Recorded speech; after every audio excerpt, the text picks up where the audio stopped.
Bonsoir à tous, bienvenue sur le plateau Equinox Soir, votre décryptage quotidien de l'actualité de lundi à vendredi, 19h, 21h, 18h, 20h, Greenwich Mean Time. Depuis plus de 2 décennies, les associations de parents d'élèves ont fait leur rentrée dans le milieu de l'éducation. Il faut reconnaître que ces associations sont nées de la volonté des parents de pallier à certains besoins auxquels les établissements publics fréquentés par leurs enfants faisaient face.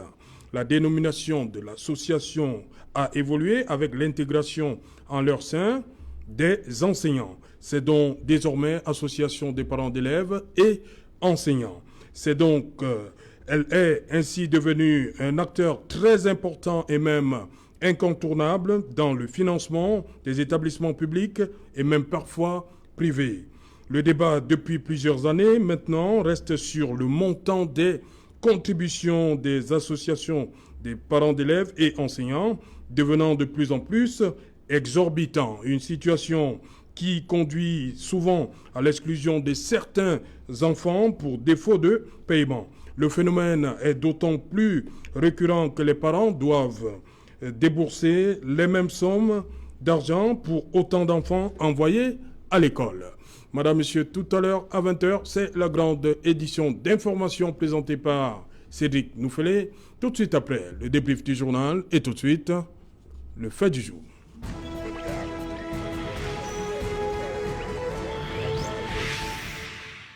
Freda PEE, pourquoi ça augmente sans cesse? Pour répondre à cette question, nous avons invité en plateau ce soir Omer Seda. Bonsoir Omer. Bonsoir Serge Alain. Je dois m'arrêter avant toute chose. Je dois m'arrêter pour saluer votre chaîne de télévision Equinox. Pourquoi? Je dois m'arrêter pour vous saluer pour le travail titanesque que vous abattez dans le cadre de l'information, de la formation, de la culture, de la jeunesse camerounaise. Je le dis pourquoi, M. Serge Alanto, il ne s'agit pas de la flagornerie, il ne s'agit pas de l'hypocrisie. Votre programme, particulièrement Equinox Soir, est devenu une référence en matière de programme télé dans le paysage médiatique du Cameroun. Lorsque je l'ai dit, l'occasion faisant le larron, puisque le thème s'y prête, je voudrais profiter de cette tribune pour saluer tous les parents d'élèves du Cameroun, du nord au sud, de l'est à l'ouest, même si je le dis avec un pincement au cœur, parce qu'au moment où je vous parle, nous sommes conscients que certains de nos frères, certaines de nos sœurs, certains de nos enfants n'ont pas la possibilité de pouvoir retourner pour aller à la quête du savoir. Pour sortir, avec votre permission, M. Serge Alanto, je voudrais profiter pour saluer ceux-là même qui ont compris qu'en ce temps de crise sanitaire, il est plus que jamais important de former une communauté éducative pour rendre possible cette rentrée des grands défis.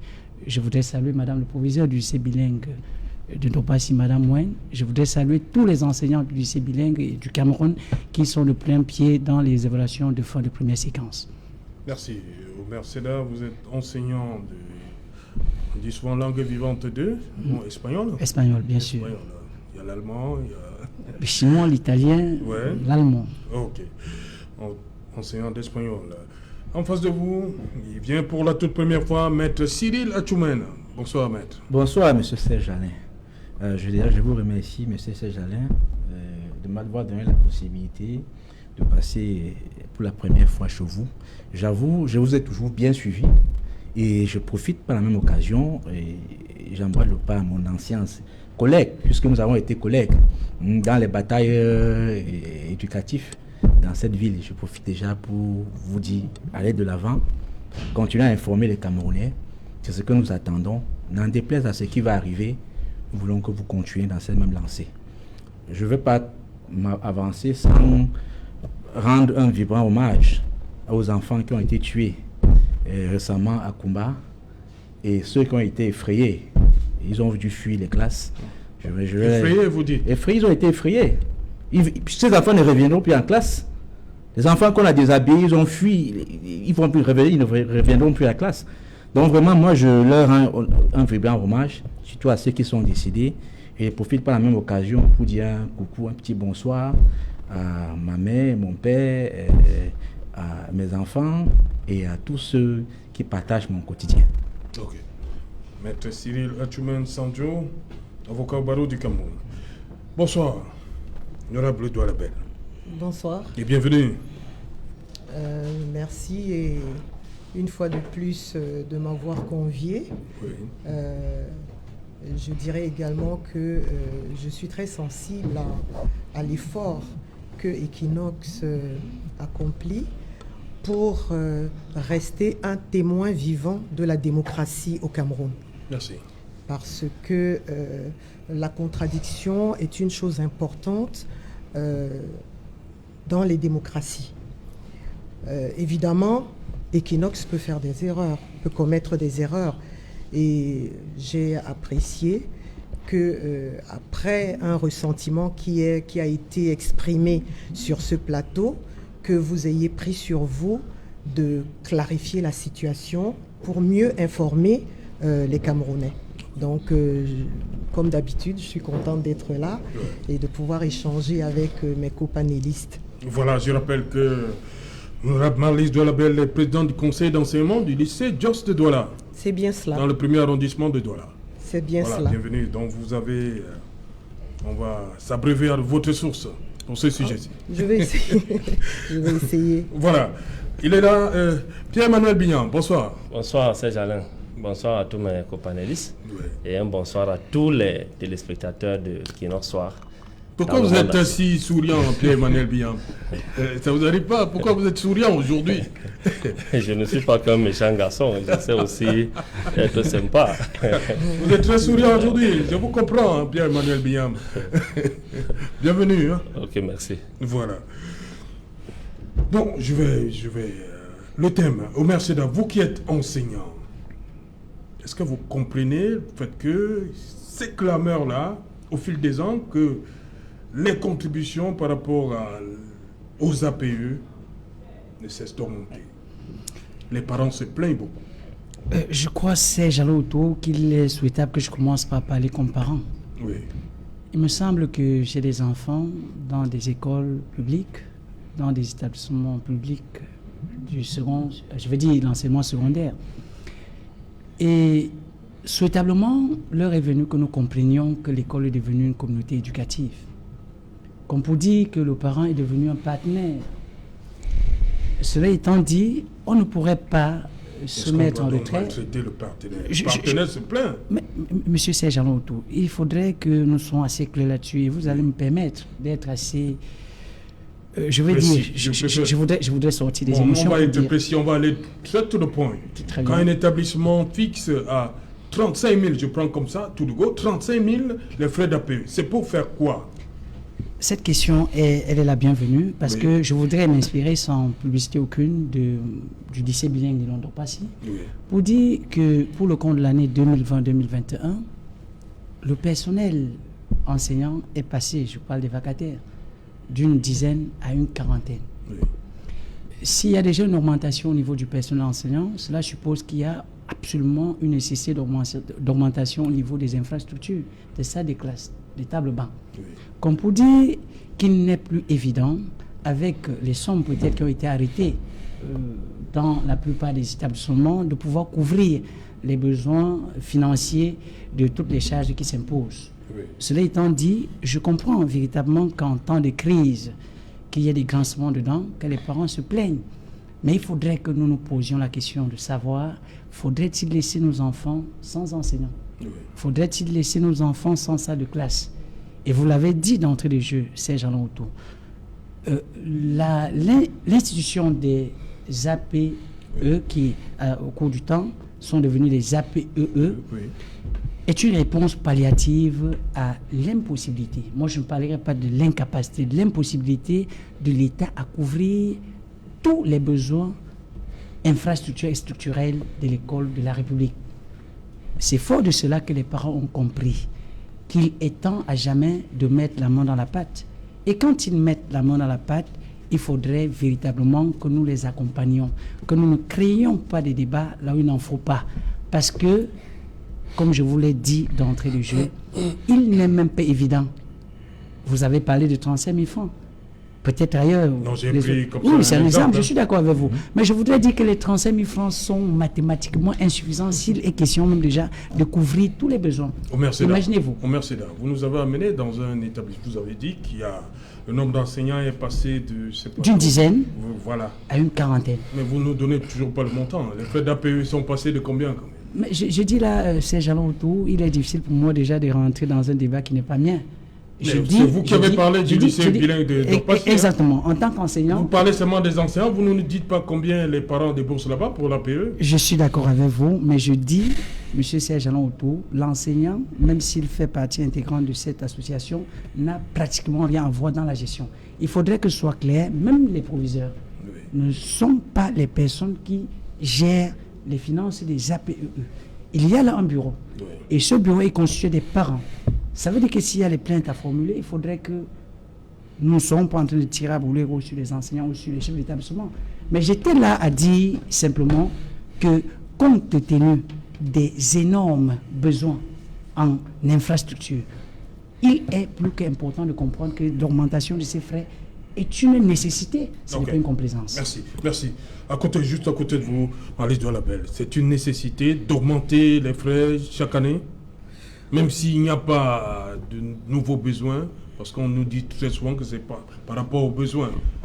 D'abord, je voulais aller dans le même sens que mon copanéliste pour dire que c'est l'organisation de la communauté éducative était importante.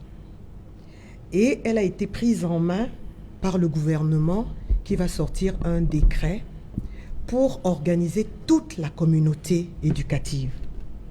Et c'est ainsi qu'on verra donc les conseils d'établissement, les APE, les conseils intérieurs d'établissement, les conseils de discipline, les conseils d'animateurs pédagogiques, les assemblées générales de personnel, les conseils des délégués de classe s'organiser autour du décret 41/19 du 19 février 2001. Donc d'abord pour dire que c'est quelque chose d'organisé. On ne sort pas ça de n'importe où. Et ça a du sens. Parce que si nous voulons véritablement atteindre l'objectif numéro 4 des objectifs de développement durable, oui, qui concerne l'éducation, et permettre à tous les enfants du Cameroun de pouvoir bénéficier d'une offre d'éducation de qualité, il était important que toute la chaîne éducative, que toute la communauté s'organise autour de cet effort. Parce que les moyens disponibles ne permettent pas, au jour d'aujourd'hui, de répondre à toutes les attentes et à toutes les préoccupations qui entourent la prestation d'éducation. Alors, concernant les APE, c'est-à-dire l'effort financier que les parents font, parce que quand on dit APE, tout le monde pense à l'argent. Mais ce n'est pas le seul rôle. C'est pas le seul rôle que les parents jouent dans un établissement. Les parents se mêlent de tout.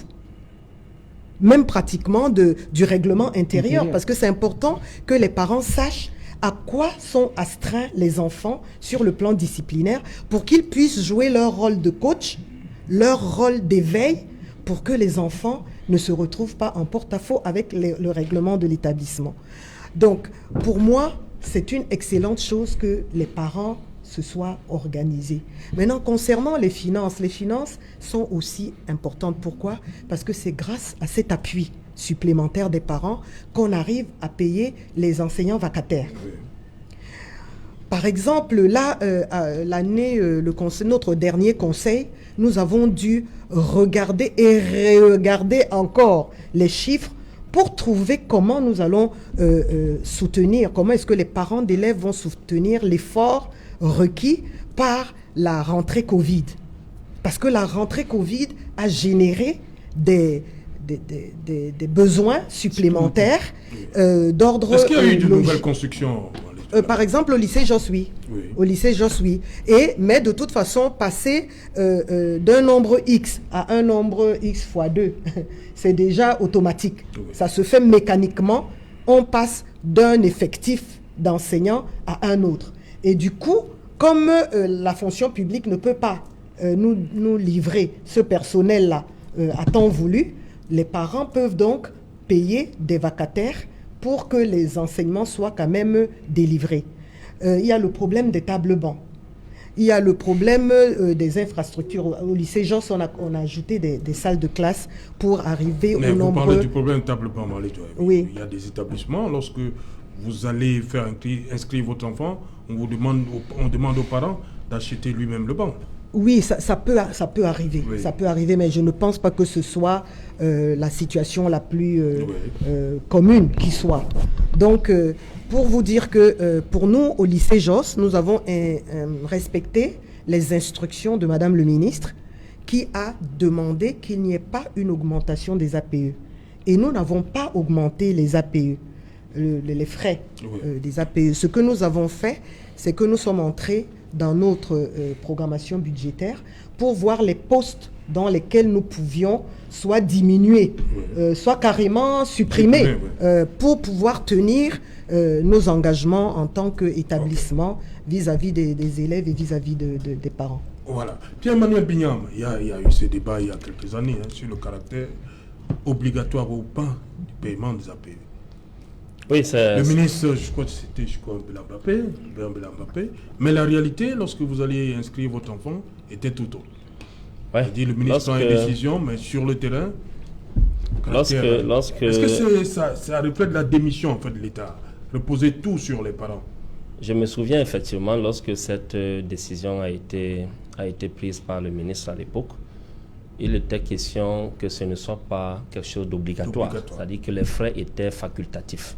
On n'obligeait pas les parents à le faire, mais on les exhortait à le faire.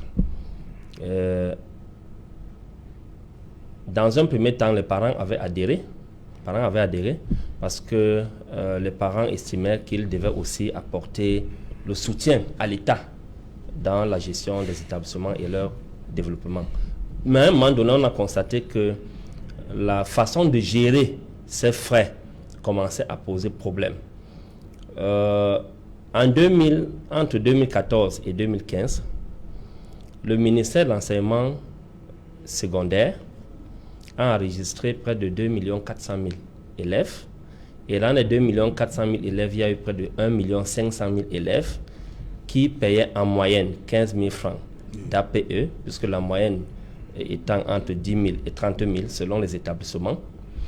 Et on a enregistré également plus de 4 800 000 écoliers au niveau du ministère de l'enseignement secondaire de base, je veux dire. Oui. Et dans les 4 800 000 écoliers, il y avait près de 3 700 000 qui payaient l'APE dont la moyenne était autour de 5 000 francs. Cumulés les deux, on constate que les deux ministères de l'éducation de base et de l'éducation de secondaire ont enregistré près de 39 800 millions. C'est-à-dire, si on arrondit, on est autour de 40 milliards sur l'ensemble du territoire national.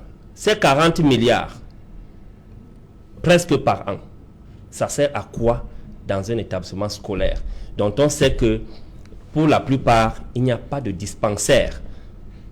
Lorsqu'un enfant se blesse, nos enfants qui fréquentent dans ces établissements scolaires, lorsqu'un enfant se blesse, il n'y a pas de dispensaire, pratiquement rien. Les bibliothèques, même à l'époque, lorsque nous étions au lycée classique de DA, il y avait quand même des bibliothèques qui respectaient un peu le standard. Mais aujourd'hui, ces bibliothèques ne sont même plus équipées. Serait-ce qu'un tiers dont ils étaient équipés auparavant. Les cantines scolaires existaient. Au fur et à mesure que le temps est passé, ces cantines scolaires ont disparu. On parle des tables bancs. Quand vous prenez des établissements d'enseignement secondaire ou d'enseignement d'éducation de base sur l'ensemble du territoire national, on ne voit pas un grand changement en termes d'infrastructure. Dans ces établissements scolaires, on sait qu'il y a un besoin criard de main-d'œuvre, d'enseignants vacataires, dont on n'arrive pas à enrôler et à prendre charge pour suppléer à la main-d'œuvre de l'État, de la fonction publique. Maintenant, j'ai fait un calcul simple. Le président Paul Biya est au pouvoir depuis 38 ans. Depuis 38 ans, chaque 20 mai, à la réception au palais, il y a un budget de 1,5 milliard qui est bousillé pour les champagnes. J'ai multiplié les 1,5 milliard fois 38 ans au pouvoir. Et ça fait 57 milliards. Le président reçoit son peuple, non? Ça fait 57 milliards. Pierre-Emmanuel Biyan. Mais il ne peut pas recevoir son peuple. Il ne peut pas recevoir son peuple. C'est la fête nationale. En bousillant 1,5 milliard pour le champagne, c'en est trop. Oui. Donc ça fait 57 milliards sur les 38 ans. Quand on regarde le matériel roulant, les Prado, que les différents ministères mettent à disposition du personnel, c'est-à-dire que l'État, on constate qu'on est à des centaines de milliards chaque année. Lorsqu'on regarde les deniers publics qui sont détournés, quand on regarde que tout un gouvernement, partant du Premier ministre jusqu'au commun d'État, est à Kondengui, et lorsqu'on regarde les montants qu'ils ont détournés, qui sont à plus de 1000 milliards, on constate que le Cameroun est un pays riche. Cessons à un moment donné de donner le visage du Cameroun à l'étranger et à la communauté nationale et internationale comme étant un pays qui misère. Serge Alain Ouattara, nous avons tous les atouts dans notre pays qui nous permettent de supprimer ces supposés frais d'APE dans le programme de scolarité de nos enfants et même d'accorder la gratuité à l'éducation à nos enfants, ne serait-ce qu'au niveau de l'enseignement de base. Le Cameroun a tous ces moyens-là. Donc, mais ça, c'est pas nouveau. Le président avait dit que l'école primaire était gratuite. Oui, c'est pour ça qu'on dit, si le président Paul Biya a annoncé cela et que dans la pratique, on continue à avoir l'esbrouf que nous vivons au quotidien, ça veut dire qu'il y a un problème. Oui. C'est pour ça que nous sommes tous d'accord que non seulement ces frais d'APE, même les frais de scolarité pour le secondaire, sincèrement, le Cameroun peut subventionner tout cela. Parce que nous avons des pertes dans notre budget annuel, des pertes non récupérables dues à la corruption selon les différents rapports de la CONAC, qui peuvent permettre au Cameroun de s'épanouir, de subventionner l'éducation à la base, de supporter la subvention de l'éducation secondaire. Et nous avons ça dans le plan de développement de notre pays, au MRC, dans le plan de décollage du Cameroun, parce que nous avons dit, le président Kamto, au lendemain de octobre 2018, avait annoncé qu'en 5 ans, on faisait du Cameroun un État où le taux de scolarité serait le plus élevé en Afrique, avec des infrastructures et le développement du secteur industriel, c'est-à-dire qu'en créant les lycées agricoles, les lycées industriels, ainsi de suite. Donc, nous sommes dans un système où il n'y a aucune volonté de l'État de vraiment promouvoir l'éducation. L'État continue à extorquer le peu d'argent que les parents ont. Déjà, nous savons tous que le niveau de vie est relativement bas au Cameroun. Le PIB du Cameroun, en termes de revenus par tête d'habitant, est tellement bas pour ajouter ces frais d'APE. Okay. Pour nous pensons que ces frais ne doivent pas exister du tout. Voilà. Maître, je vous prends sur sa chute. On peut se passer de l'APE? En principe, Monsieur Serge Alain, je vais d'abord faire quelques mises au point. Parce qu'il faut noter que pour comprendre la notion de l'APE, il faut dire que l'APE, il faut comprendre sa notion dans 2 ordres. Oui. Premièrement, l'APE est né d'un décret présidentiel. Oui. Voilà. Dans le décret présidentiel, il était clair que l'APE était fait à titre volontaire. Chaque parent pouvait donner, s'il veut, comme a dit mes copanélistes, c'était juste pour appuyer le gouvernement. C'est-à-dire que c'était de façon symbolique qu'on donnait, tu voulais, tu donnais, le parent X pouvait donner, l'autre ne pouvait pas donner. L'essentiel, c'est qu'on met du sien pour que l'établissement puisse avoir le nécessaire. C'était ça. Après ça, il y a eu des évolutions. Il y a eu 2 arrêtés. L'arrêté récent, je crois, c'était l'arrêté du feu le ministre Mbappé. Voilà, 2014. Voilà. C'est ça, cet arrêté est entré dans l'ordonnancement, faisant de l'APE une certaine forme d'exigence pour les parents. De telle façon que si un enfant à l'école ne paye pas l'APE, on le met dehors. La question que je me pose en tant qu'avocat, en tant que juriste, est de savoir dans la hiérarchie normo-juridique, entre un décret et un arrêté, on applique quoi? Pour parler de façon basique, on applique le décret. L'APE doit être volontaire. Et M. Serge Alain, si vous avez soulevé ce problème ici, ça veut dire que beaucoup s'en plaignent. Dans votre récent reportage, on a vu les plaintes à Loum, Joe la conscience. Il a soulevé ce problème. On a vu au lycée Japouma, il a soulevé ce problème. Après le problème du lycée de Loum, on a soulevé ce problème. Ce n'est pas le problème de l'augmentation de l'APE qui fait problème. Ce n'est pas un problème. La véritable question, c'est que qu'est-ce qu'on a fait? La destination. Il faut comprendre qu'à l'origine, les APE devaient être gérés uniquement par les parents et les enseignants. C'est tout. C'était juste pour supplier ce qu'on dit construction des routes et autres. Construction des écoles, et des bâtiments, des infrastructures et autres.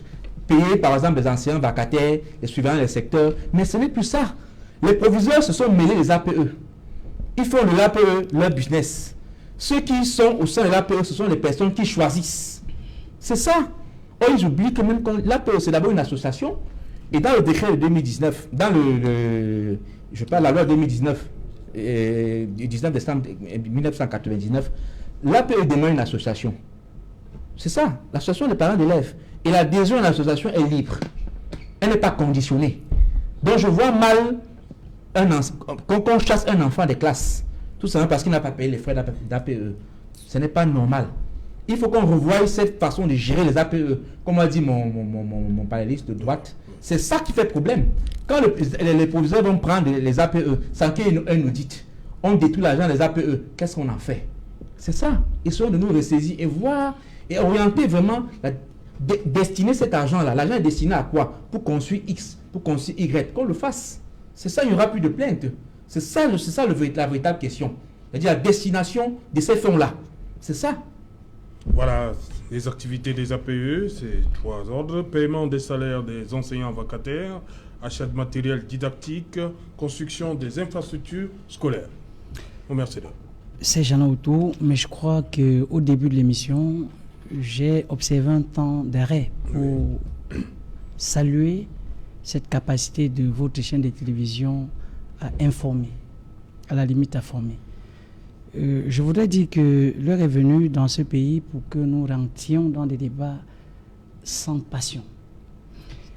Je ne voudrais pas forcément dire que ce que M. Binyam ou Maître Achoumen a dit constitue une entorse à la vérité. C'est vrai que l'école camerounaise a des problèmes. Mais il est important que sur cette table, nous puissions mettre des choses ou tirer des choses au clair.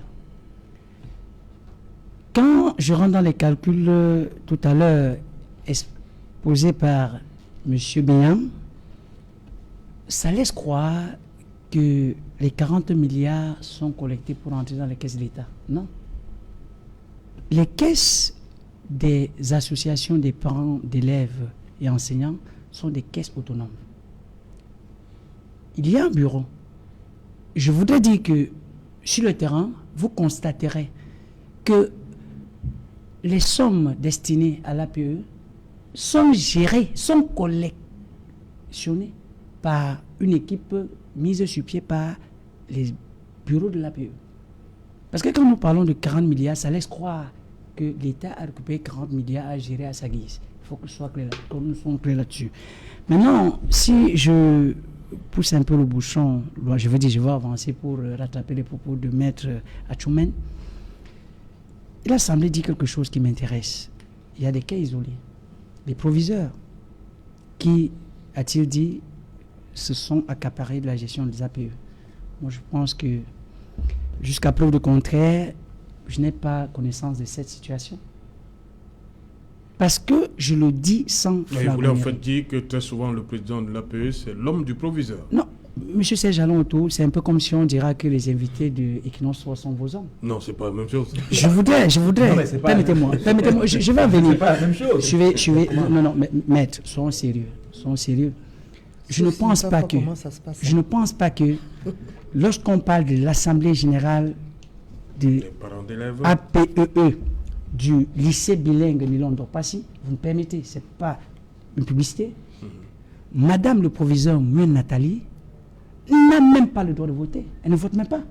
Est-ce qu'il faut forcément voter? Je continue en disant, ceux qui votent sont les parents. Oui. Cela veut dire que si les parents estiment qu'ils ont là un président qui, durant son mandat, n'a pas exécuté la feuille de route, ils ne devraient pas lui reconduire leur confiance. Tout cela, c'est pour dire quoi, Serge Alonto? C'est pour dire simplement que, en tant que journaliste et journaliste de renom, je souhaite que des sujets comme ceux-ci ne soient pas abordés à travers un prisme de rumeurs, du on a dit. Je suis d'accord. Vous refusez de nous donner. Je suis d'accord. Combien l'APE au lycée bilingue? Mais justement, M. Serge-Alain Autou, si je m'en vais, vous donnez la somme qui est déboursée pour l'APE, ce serait un peu comme si c'est une gestion qui concerne l'enseignant que je suis, peut-être. Donc vous ne savez pas combien on paye l'APE? Mais tout ce que je voudrais. Parce que ça fait 2 fois que vous nous amenez au lycée. Vous refusez de donner. Je continue à dire, M. Serge-Alain Autou, permettez, nous sommes sérieux. Oui, allons-y. Je ne refuse pas. Je dis simplement que les frais d'APE au lycée bilingue n'ont pas sinon connu aucune hausse comme l'honorable a si bien dit. Parce que les prescriptions de Madame le ministre ont été claires. Mais je veux simplement dire que c'est en fonction des besoins qui s'imposent que le bureau de l'APE, qui est constitué des parents, décide en toute autonomie de ce qu'il va être fait et de ce qui ne va pas être fait. Madame le proviseur du lycée bilingue de Passy, les proviseurs des lycées du Cameroun, je ne suis pas leur avocat, mais je pense quand même qu'en tant que collègue, je ne dois pas laisser les choses se dire à l'emporte-pièce. Ils ne décident pas de la ligne budgétaire de l'APE. Je voudrais même vous faire comprendre. Personne ne l'a dit. Tout ce qu'on vous demande, Mercedes, combien l'APE... Justement, c'est pour cette raison que je vous dis que l'APE est définie en fonction des besoins. Ça veut dire que les besoins... On n'a toujours pas défini les besoins... Je dis, les besoins du lycée sont clairs, je l'ai dit d'entrée de jeu. Il y a là une dizaine d'enseignants vacataires de l'année dernière qui, mathématiquement, cette année, constituent une quarantaine. Oui. Ça veut dire que c'est déjà une poche de dépenses du budget de l'APE. Il y a la construction des salles de classe. Et la construction des salles de classe ne relève pas la compétence de l'établissement. Ce qui a lieu de signaler pour rappeler à M. Bignam, la maladresse, c'est de peut-être croire que placer l'APE sous l'autorité du chef de l'établissement ne voudrait pas dire que c'est le chef de l'établissement qui gère. Non, personne ne l'a dit au Mercedes. Et pourquoi voudrait donc faire croire... les frais d'APE au lycée de Ndopassy? Mais M. Serge-Alain Autou, pourquoi voudrez-vous que je ne vous réponde pas de façon claire et simple? Les frais d'APE au lycée bilingue Nilon Ndopassy cette année sont estimés à une quarantaine de mille. Et cette quarantaine de mille, comme je vous l'ai dit... On a compris, c'est bon. 40 000, oui, 40 000, c'est bon. Permettez-moi, je dis bien cette quarantaine de mille. Oui. Sur le plan purement... Il a fallu du temps. Sur le plan, non, il a fallu du temps puisqu'il faudrait même que nous respections déjà cette association, parce qu'elle est une association autonome. Oui. Nous n'avons pas, et j'aurais souhaité peut-être qu'il y ait un président d'APE ici pour qu'il ait la latitude d'entrer dans ces détails. Oui. Je me refuse d'entrer dans ces détails pour vous faire comprendre justement que c'est une affaire technique. C'est une affaire qui ne concerne pas l'administration des établissements. Non, personne n'a mêlé le problème. Maintenant, pour chuter, on parle sans vous embarrasser, oui. Loin de là, je voudrais tirer au clair une situation. Dire que, en fonction des besoins, moi, parent d'élèves au lycée bilingue, Nilon Ndopassy, moi j'ai des enfants là, en fonction des besoins, il peut même se trouver que ces quarantaines de mille soient insuffisantes. Et lorsque Maître a souligné l'aspect juridique de la chose en faisant comprendre, oui, une association, l'adhésion est libre. Mais j'aimerais bien poser une question, parce que nous sommes là dans un aspect véritablement social de la chose. Si un parent, s'appuyant sur le décret présidentiel, dit qu'il est libre, il peut ne pas payer, mais j'aimerais bien poser cette question simple à ce parent. Si son enfant est dans une salle de classe où il y a un besoin en professeur d'espagnol et que l'État n'a pas pu envoyer un professeur d'espagnol dans ce lycée, faudrait-il... Vous savez que les enseignants préfèrent les grandes métropoles? Pourquoi le problème doit se poser? C'est un autre débat. Mais c'est un autre débat. Voilà, vous m'embarrassez. Mais c'est pour chuter en disant, Serge-Alain Autou, j'insiste là-dessus, c'est pour dire fondamentalement que si un parent choisit de dire que son enfant ne va pas payer ou débourser la somme destinée à l'APE, mais posons la question de savoir s'il pourrait bien se poser la question de savoir que fera-t-il si son enfant n'a pas accès au cours parce que cet enseignant des APE est payé par l'argent déboursé par d'autres parents. Voilà, honorable Doualabel. Oui. Prenons donc, il lâchait le mot, 40 000. Vous avez 7 enfants dans un établissement comme celui-là et vous devez payer 40 000 x 7. 210 000. Oui. Seulement pour l'APE, en dehors des autres frais. Vous savez pourquoi l'ODD... Vous payez ou vous ne payez pas? Ben, vous devez payer si vous voulez que vos enfants soient éduqués. Vous savez pourquoi les Nations Unies ont imposé à tous les pays l'ODD numéro 4. Vous connaissez l'ODD numéro 4? Je vais vous le lire Oui, pour qu'on allez-y, soit lisez. tous rendus. Alors, l'ODD numéro 4, c'est assurer l'accès de tous Oui. à une éducation de qualité, sur un pied d'égalité, et promouvoir les possibilités d'apprentissage tout au long de la vie. Il s'adresse à qui? Alors, aux parents ou bien à l'État? Il s'adresse à tous les pays. Oui. Et j'imagine Aux que les parents ou à j'im- l'État?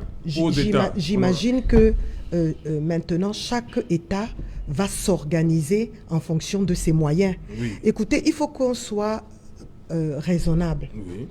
L'éducation a un coût. D'accord? Oui.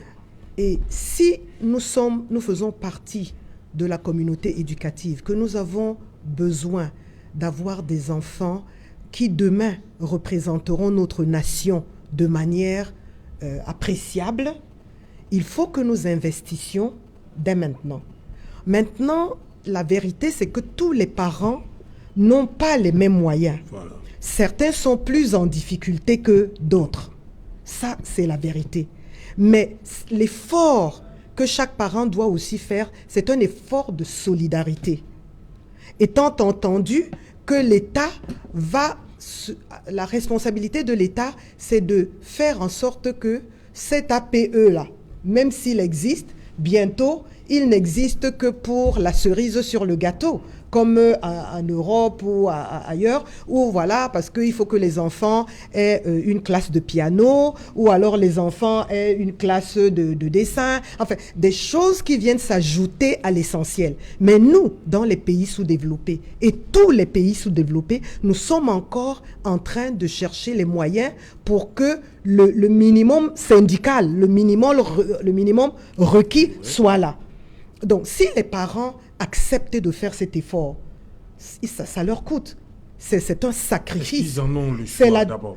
Attendez, d'abord, il faut que les parents... Il y a le caractère obligatoire qui apparaît dans certains établissements. Ils n'ont pas le choix, honorable. Il faut le reconnaître quand même aussi. D'accord, ils n'ont pas le choix, oui. D'abord parce qu'ils ont des enfants. Voilà. Donc, maintenant qu'ils ont des enfants, oui. Ils veulent que leurs enfants soient des personnes éduquées. Oui. Ils sont face à un État qui n'a pas tous les moyens pour tout faire. Et ils sont donc contraints de mettre l'argent dans la poche. Je pense que le vrai problème va devenir, pas le problème du concept des APE ou le concept de la solidarité de la communauté éducative, mais c'est à quoi sert cet argent? La gestion. Donc là, ça devient maintenant le problème de maturité et d'exigence de ces parents-là. Parce que si moi j'ai sorti mes 40 000 francs, je peux vous jurer que je serai dans la veille permanente pour m'assurer que mon enfant ne souffre pas d'un besoin élémentaire. Alors que moi j'ai fait l'effort qu'il fallait. C'est pour ça que les élections, le système démocratique nous impose aujourd'hui que les présidents et leurs bureaux soient élus. Et ils sont élus par qui? Par des délégués qui sont des délégués de classe, c'est-à-dire on procède d'abord à l'élection des délégués des 6e, des délégués des 5e, délégués, et c'est ce collège, les grands électeurs, vous connaissez le principe des grands électeurs. Voilà, donc les grands électeurs se retrouvent donc pour voter le président et son bureau. C'est uninominal. Oui. Alors je dis... Un scrutin de liste, non? Non. Uninominal. Uninominal. Chacun se présente au poste qui l'intéresse. Maintenant, une fois que l'élection est passée et que le bureau est en place, moi je dis que le travail de ces grands électeurs n'est pas terminé. Le travail même des parents n'est pas terminé. Parce qu'effectivement, il va falloir veiller à ce que les enfants aient le confort au niveau du campus, le confort requis, qu'ils aient au niveau didactique des outils requis, qu'ils aient des professeurs qui aient quand même un niveau acceptable, etc. Donc, le parent doit continuer à jouer son rôle d'acteur dans la communauté éducative. Voilà, Pierre-Emmanuel Biam, l'honorable vient de soulever un problème. Certains parents se contentent juste de s'acquitter de leur devoir, payer ces frais-là, sans véritable suivi, sans chercher à savoir à quoi sert véritablement l'argent qu'ils ont versé. Je remercie monsieur le journaliste d'avoir enfin craché le morceau après Emmanuel, excuse-moi. Agence, c'est 20 000. Après la technique de la maïté socratique de... Comme Serge Alain sait bien le faire. Il a fini par cracher le mot une quarantaine de mille. Et l'honorable Malice Bell vient de parler de 20 000 au lycée Jos. Ça varie selon les établissements. Oui. Et les besoins. Moi, je suis très content. Vous savez, j'aime beaucoup Malice Bell, l'honorable Malice Bell. Je l'aime beaucoup parce que... de manière platonique, hein? Oui. Oui, mais... Pourquoi voudrais-tu qu'il fasse? Au moins, elle est différente de ses camarades parce qu'elle sait reconnaître ce qui est vrai. Oui. Quand elle dit, à un moment donné, la question sur l'utilisation des frais d'APE pose problème et que les parents doivent souvent avoir un peu de courage de revendiquer ce qui leur revient de droit. Ça veut dire que Malice vient de confirmer que les marches du MRC doivent continuer et du peuple camerounais pour revendiquer ce qui nous revient de droit, un scrutin qu'il nous faut, un système électoral consensuel et la fin de la guerre du Nozo. Donc, c'était une parenthèse. Maintenant, je continue en disant que le Cameroun, honnêtement, est un pays riche. Mon pays est un pays riche. Le président Paul Biya et tous ces différents gouvernements et tout ce qu'on appelle élite aujourd'hui, les premiers leaders et dirigeants du Cameroun, tous ont bénéficié de la gratuité de l'école quant à ce qui concerne les bourses scolaires que l'État avait mis à leur disposition. Tous sont des boursiers. Ils ont fait des études à l'étranger, ils ont bénéficié de ces bourses et des générations qui sont venues après eux. Lorsqu'ils sont passés maintenant, ils ont cassé le pont. De sorte que nous, nos générations et celles qui viennent ne puissent plus emprunter le même pont pour traverser l'autre côté. Donc, déjà, au Cameroun, nos étudiants, nos élèves, nos écoliers devaient bénéficier des bourses scolaires, quelque chose qui a été supprimé dans notre système éducatif. Les quelques bourses qui existent dans certains ministères pour des recherches et autres sont à tête chercheuse. On les octroie aux élèves, aux étudiants qui appartiennent à des familles qui gouvernent le Cameroun. Donc, ça veut dire que à partir de ce moment, il y a un problème sérieux qui se pose. Non seulement on ne s'est pas limité à nous supprimer ces bourses scolaires, on nous impose une APE. Je suis d'accord avec Maître Achoumen que l'urgence de nous imposer cette APE l'opportunité n'était pas là. Au départ, c'était quelque chose de facultatif. La question que je pose également à monsieur le journaliste... Monsieur Sedam. Omer Seda, l'enseignant. Ok. Omer Seda. Que le parent qui ne paye pas l'APE de son enfant de façon facultative, est-ce qu'on va le laisser avoir encore accès à l'établissement? Il faudrait que je vous réponde. Oui, puisque moi, cette question, elle est bienvenue pour permettre de relever un aspect qui semble vous échapper, M. Bignam. Nous sommes sur le terrain. Elle est tellement simple. Je voudrais vous retourner une petite question, pas pour dire que je ne voudrais pas répondre à la vôtre. Non, répondez en disant, oui, je dis, en réalité, il faudrait comprendre que dans les lycées, il existe des services sociaux.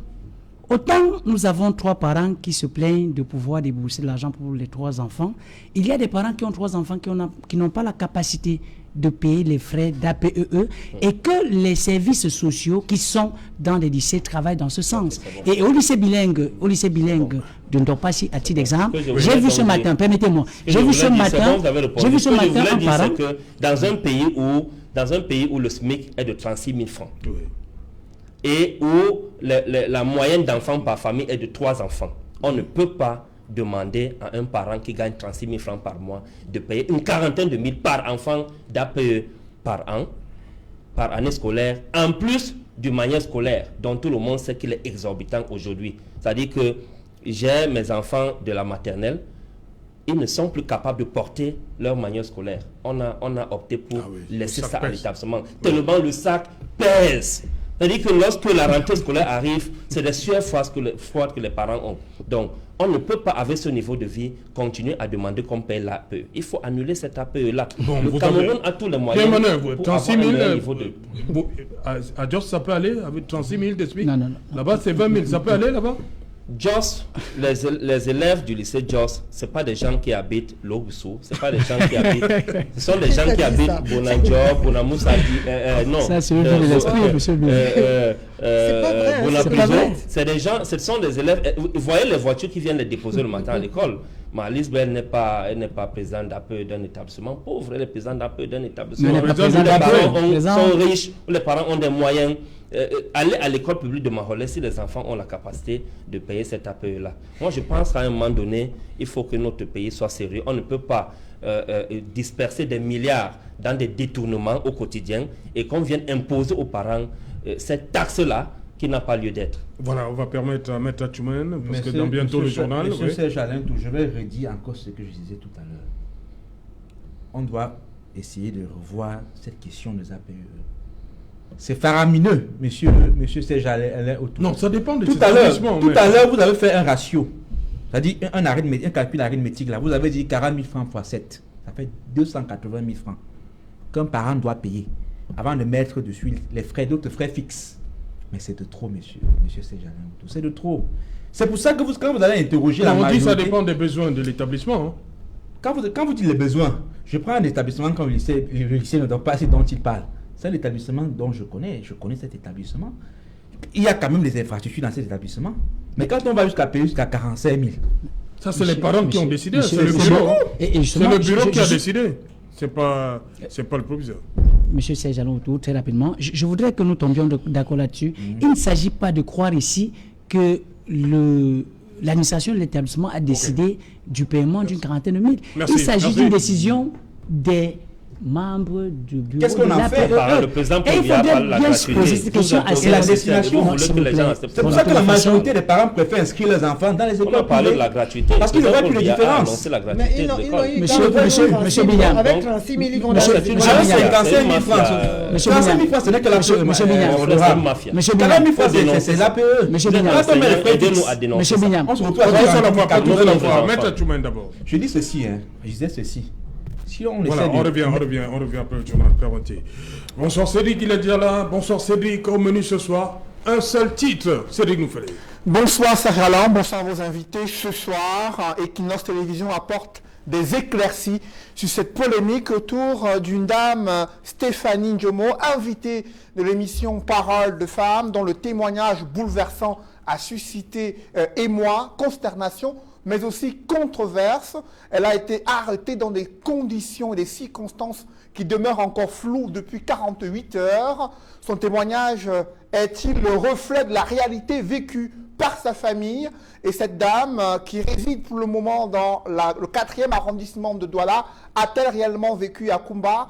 A-t-elle vraiment perdu ses enfants jumeaux? Nous vous donnerons tous les éléments dans une enquête intégrale à suivre dans quelques instants. Serge Alain, et aussi la réaction d'Equinox Télévision sur l'organisation et la production de ces émissions sur ces antennes.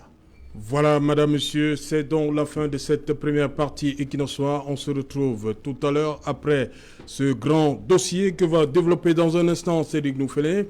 Pour Equinox Soir, deuxième partie, ce sera le temps du débrief. Nous serons toujours en compagnie de Pierre-Emmanuel Bignam du Mouvement pour la Renaissance du Cameroun, Maître Cyril Atchoumène, avocat au barreau du Cameroun, Omer Seda, enseignant, et Marlise Doualabel du Rassemblement démocratique du peuple camerounais. Tout de suite, le 20h de Cédric Noufélé.